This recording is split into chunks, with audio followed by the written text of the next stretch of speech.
রাজশাহীতে ভারী বৃষ্টিতে নিচু এলাকা প্লাবিত হয়েছে। নগরীর ভেতরের সড়কে হাঁটু সমান পানি জমে গেছে। এতে দুর্ভোগ বেড়েছে নগরবাসীর। এ বিষয়ে আরও জানাতে নগরবাসীর বালিয়াপুকুর এলাকা থেকে যুক্ত হচ্ছেন প্রতিনিধি বুলবুল হাবিব। বুলবুল হাবিব, কি অবস্থা নগরবাসীর আপনার মাধ্যমে জানতে চাই। যাকে আপনাকে একটু জানাই যে আসলে রাজশাহীতে কিন্তু এবার সারা দেশের অন্যান্য জেলায় যেমন বৃষ্টি হয়েছে অনেক, কিন্তু এবার রাজশাহীতে মেঘ জমে কিন্তু বৃষ্টি হয়নি। আজকেই প্রথম কিন্তু এত বৃষ্টিপাত হলো এই মৌসুমে রাজশাহীতে।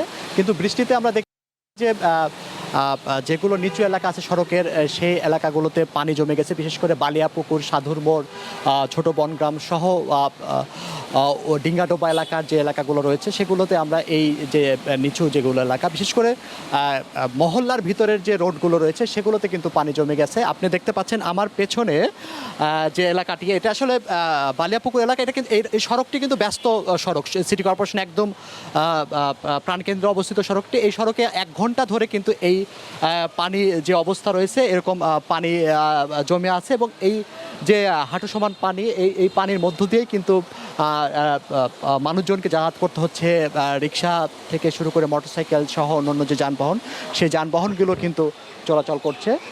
ফলে এই যে একটা ভোগান্তির মধ্য দিয়ে কিন্তু জনগণ যাচ্ছে। তবে এর বাহিরে প্রধান যে সড়কগুলো রয়েছে একদম যেগুলো মূল সড়ক, সেই সড়কে কিন্তু রাজশাহীতে ঠিক সেভাবে পানি জমে না।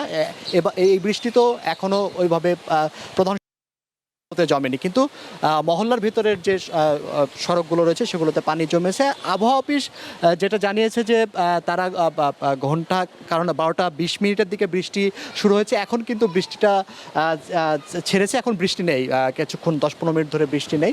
কিন্তু এই যে প্রায় ঘন্টাখানিকের যে বৃষ্টিপাত, সেই বৃষ্টিপাতে আবহাওয়া অফিসের মতো তাদের এলাকায় 23 মিলিমিটার তারা বৃষ্টিপাতের রেকর্ড করেছে।